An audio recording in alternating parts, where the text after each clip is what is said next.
Baiklah, Assalamualaikum warahmatullahi wabarakatuh. Sebelumnya, terima kasih kepada Bapak dosen Dr. Anif Al-Qadri. Pada kesempatan ini, saya Siska Zainal dengan NIM 2500227 akan mempresentasikan hasil tugas saya tentang apa itu komunikasi. Baiklah, pembahasan pertama, saya akan membahas tentang pengertian komunikasi. Apa sih yang dimaksud dengan komunikasi? Komunikasi adalah proses penyampaian ide, pikiran, dan informasi dari seseorang ke orang lain atau dari satu kelompok ke kelompok lain hingga informasi sampai ke lawan bicara. Terjadinya komunikasi ini merupakan konsekuensi dari hubungan sosial kita antar manusia. Bagaimanapun, manusia tidak bisa hidup tanpa adanya komunikasi, karena kita adalah makhluk yang saling ketergantungan. Komunikasi juga bisa dijabarkan menurut para ahli, yaitu ada dari Shannon dan Weaver. Komunikasi menurut Shannon dan Weaver adalah suatu bentuk interaksi makhluk hidup yang saling mempengaruhi satu sama lain, yaitu bisa secara sengaja maupun tidak disengaja. Tidak terbatas dari bahasa verbal saja, tetapi juga dalam ekspresi, lukisan, seni, dan teknologi. Itu adalah pendapat dari para ahli, yaitu dari Shannon dan Weaver. Jadi katanya adalah komunikasi itu bukan hanya interaksi makhluk hidup yang saling mempengaruhi. Jadi itu tidak hanya dari bahasa verbal saja, tetapi juga bisa dalam ekspresi wajah ya, lukisan, seni, dan teknologi. Dan selanjutnya saya akan menjelaskan tentang unsur atau komponen dari komunikasi. Baiklah, selanjutnya kita akan masuk kepada komponen komunikasi atau unsur dari komunikasi. Jadi, komponen atau unsur dari komunikasi ini kurang lebih ada 6. Yang pertama itu ada komunikator, yang kedua itu ada pesan, yang ketiga itu ada saluran, yang keempat itu ada komunikan, yang kelima ada gangguan atau noise, yang keenam itu ada umpan balik. Jadi, apa sih komunikator? Kita masuk ke poin pertama, yaitu tentang komunikator. Komunikator itu bisa dijelaskan seperti yang menyampaikan informasi atau pengirim. Itu adalah individu atau kelompok yang memulai proses komunikasi dengan menyampaikan pesan. Nah, pengirim itu harus memiliki gagasan atau informasi yang ingin disampaikan. Peran utamanya itu adalah menyandikan atau menyajikan ide atau pikiran mereka ke dalam bentuk pesan yang dapat dipahami dengan lawan bicaranya nanti. Baiklah, selanjutnya kita masuk ke poin kedua tentang unsur dari komunikasi tadi, yaitu ada pesan. Pesan adalah ide atau informasi atau topik pembahasan yang disampaikan pengirim kepada si penerima pesan. Nah, pesan ini dapat berupa kata-kata, berupa gambar, isyarat, atau simbol. Nah, kejelasan dan kesesuaian pesan sangat menentukan keberhasilan komunikasi, supaya tidak terjadinya miskomunikasi atau perbedaan pendapat. Baiklah, kita masuk ke unsur yang ketiga, yaitu tentang saluran. Nah, saluran itu apa sih ya? Saluran itu adalah media untuk menyampaikan pesan. Nah, setelah tadi tahap dari komunikator, pesan, dan sekarang saluran. Saluran itu adalah media atau cara yang digunakan untuk mengirimkan pesan dari komunikator tadi untuk komunikan ya. Media apa yang biasanya digunakan? Ada media verbal, ada media tertulis, ada media visual, dan media nonverbal tentunya. Ya, apa sih media verbal? Media verbal tuh seperti percakapan tatap muka, bisa juga dengan siaran radio atau di telepon ya. Selain media tertulis itu bisa berupa surat, email, SMS, buku, koran ya. Selanjutnya ada media visual. Media visual tuh bisa dari video atau isyarat tubuh dan gambar. Selanjutnya tahap yang unsur yang keempat yaitu ada komunikan. Komunikan itu apa? Komunikan itu bisa kita lihat sebagai penerima, yaitu penerima pesan. Nah, itu adalah individu atau sekelompok orang yang menerima pesan dari si pengirim tadi. Nah, selanjutnya kita masuk ke unsur yang kelima, yaitu unsur yang kelima ada gangguan atau noise. Nah, gangguan atau noise ini adalah bisa disebut sebagai penghambat atau hal penghambat kejelasan pesan yang disampaikan oleh komunikator tadi. Penghambat atau pengganggu proses komunikasi bisa datang dari berbagai sumber tuh penghambatnya ya. Yaitu yang pertama ada dari fisik seperti suara bising di sekitar atau kualitas sinyal yang buruk kalau kita melalui Zoom ya. Selanjutnya juga ada dari psikologi, yaitu tentang perbedaan pemahaman kita yang mendengar atau penerima pesan.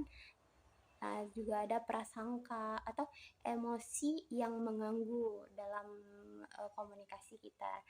Juga ada tentang penggunaan bahasa atau perkataan yang kurang bisa dipahami oleh komunikan dari komunikator yang menyampaikan pesan.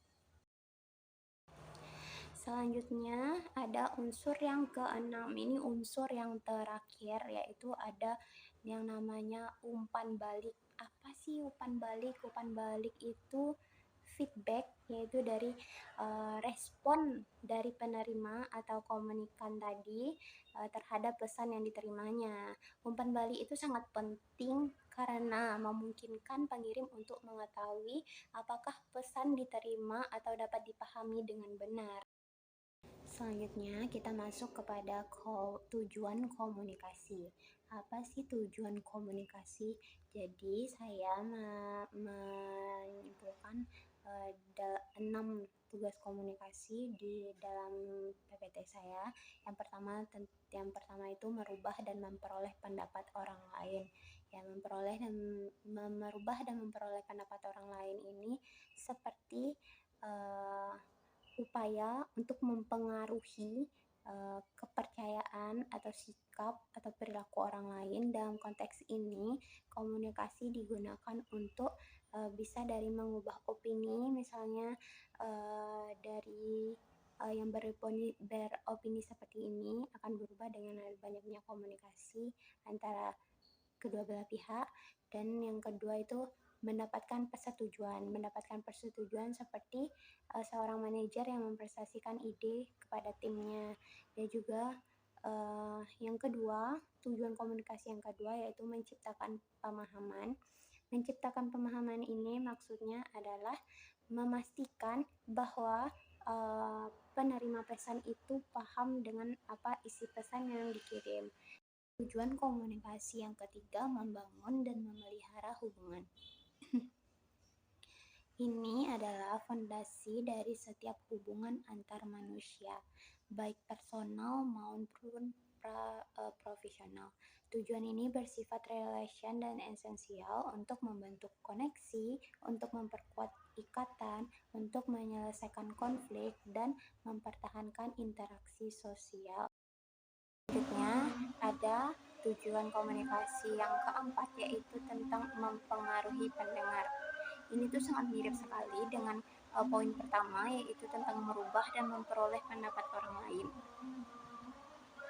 Tujuan ini itu untuk menimbulkan respon atau tindakan tertentu dari audiens. Tentang pengaruh ini tuh bersifat instruktif. seperti memberitahu seseorang tentang apa yang harus dilakukan. Yang ada juga tentang membangkitkan motivasi dan membujuk. Membujuk itu contohnya seperti seorang penjual yang mempengaruhi calon pembeli agar tertarik pada produknya, mempengaruhi konsumen untuk tertarik pada dagangannya. Selanjutnya, poin kelima, mengungkapkan emosi atau perasaan. Komunikasi juga berfungsi sebagai sarana untuk mengekspresikan diri secara personal. Tujuan ini tuh bersifat ekspresif dan membantu kita dalam berbagi perasaan, mengekspresikan sikap, melegakan diri. Berbagi perasaan tuh seperti seorang teman yang berbagi kegembiraan, membagikan kesedihan seperti bercerita. Selanjutnya kita akan membahas tentang fungsi komunikasi. Banyak sekali fungsi komunikasi untuk berjalannya interaksi kita. Yang pertama, fungsi komunikasi tentang fungsi sosial, yaitu dalam memupuk hubungan. Seperti yang dalam tujuan komunikasi tadi, kita akan berinteraksi dengan teman, orang baru. Yang kedua, sebagai fungsi adalah alat untuk menyatukan komunitas. Seperti kita yang ikut komunitas, ikut serta dalam partisipasi komunitas. Selanjutnya yang ketiga, mencapai tujuan organisasi. Mencapai tujuan organisasi, komunikasi ini sangat penting karena dengan adanya komunikasi, diskusi yang bagus dalam meningkatkan tujuan organisasi. Selanjutnya adalah meningkatkan kesehatan mental, seperti tujuan untuk emosional tadi, itu sangat berfungsi untuk kesehatan mental. Selanjutnya adalah mencegah kesalahpahaman. Dengan adanya komunikasi yang baik, kita akan dapat menyelesaikan masalah tanpa ada kesalahpahaman. Selanjutnya adalah menciptakan kepuasan rasa ingin tahu. Seperti yang kita bahas dari mendapatkan pengetahuan yang lebih lanjut tadi. Nah, di sini itu dapat mahasiswa atau siswa atau siapapun yang ingin mempunyai rasa keinginan tahu untuk berinteraksi dan menanyakan apa yang kurang dimengerti. Itu adalah fungsi dari komunikasi secara luas.